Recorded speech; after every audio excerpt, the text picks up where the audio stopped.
Tesites Calder is part of Arts Catalyst's broader inquiry, which looks at environmental change through the perspective of the communities that are affected by it on a national scale. In the Calder Valley in West Yorkshire, flooding and water pollution have been issues for 200 years. Since 2017, we have been exploring water governance in relation to health, well-being and the resilience of communities and ecologies, in partnership with many local individuals and groups. We are working with a Sheffield-based artist called Ruth Levine, with a Leeds-based arts collective called Invisible Flock, and with a medical anthropologist called Megan Clinch.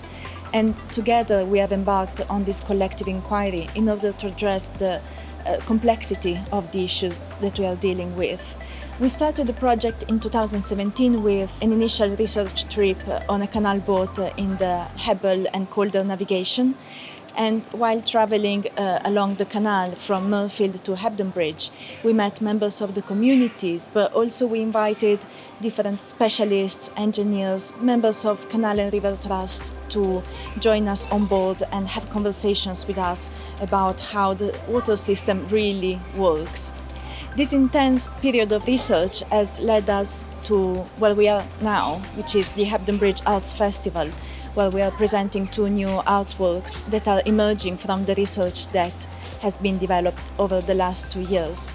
Well, it was maybe 2 or 3 years ago when Nicola from Arts Catalyst approached me to do something on flooding in Hebden Bridge. It was a really wonderful sort of like opportunity to look at water in a so-called natural environment, and what that would do is explore and bring to the fore our values of, you know, who owns what and how is it managed and how does that have an effect on the water in the river and what impact that has when it's flooding or, you know, something else is happening with it.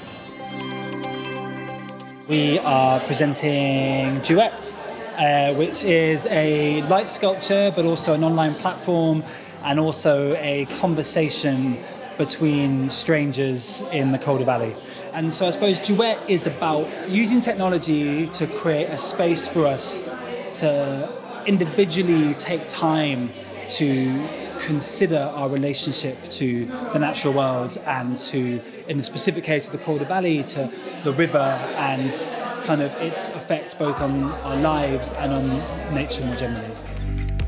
I have been kind of working alongside Ruth and Anna, and I've been using my my methodological expertise around data collection. So I've been kind of doing an ethnographic inquiry of the Calder Valley and the catchment and people's relationship to the water. There's been something about Ruth and working with an artist who is very much around kind of creating particular environments for people to imagine things and play things with. That's actually really helped me with my data analysis in a way that I've never really felt before. So I would always use a theory, I'd always use my own interpretation, but there's just something about Ruth and how she holds spaces which has made that a much kind of deeper practice for me. I'm Tessa Gorjeko. I live in Hebden Bridge, and I think everyone who lives in Hebden Bridge has a relationship with the Calder. It is the kind of lifeblood of the valley and of the town.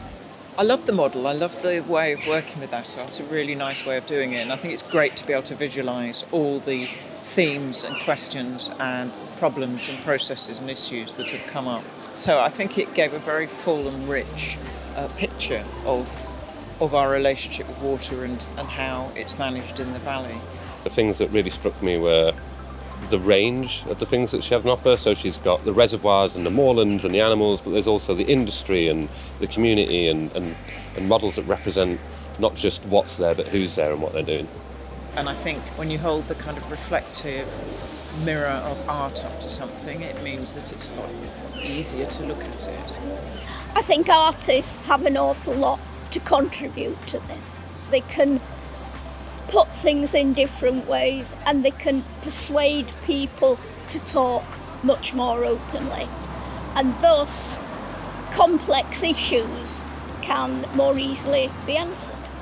When you come at it from an artistic perspective and you bring in that cultural, social importance and the value that's there, not only do you bring in a different perspective and a different understanding, but you bring in different perspectives and different understandings from different people. We've gathered a lot of data, we've met a lot of people, And we want to critique that to a degree where we actually start to think about creating our own people's water policy. How that would manifest and what that looks like, we don't know yet. But I think the idea is that it comes from the groups of people that we've been working with, about where they live, and proposes an alternative to looking and managing water in their own catchment. The last couple of weeks have been an incredible learning experience for Test Sites Calder, and we will be travelling along the River Calder and the canals down to Castleford. We are hoping to replicate the same experience with different constituents, and so the journey will continue, hopefully activating new forms of conversations and bringing new forms of knowledge together. What we need to do is make sure that everyone is open to new ideas, so people aren't fixated simply on the water or the canals or the mills or the cows. And so different ideas are coming together and being mixed into a better solution.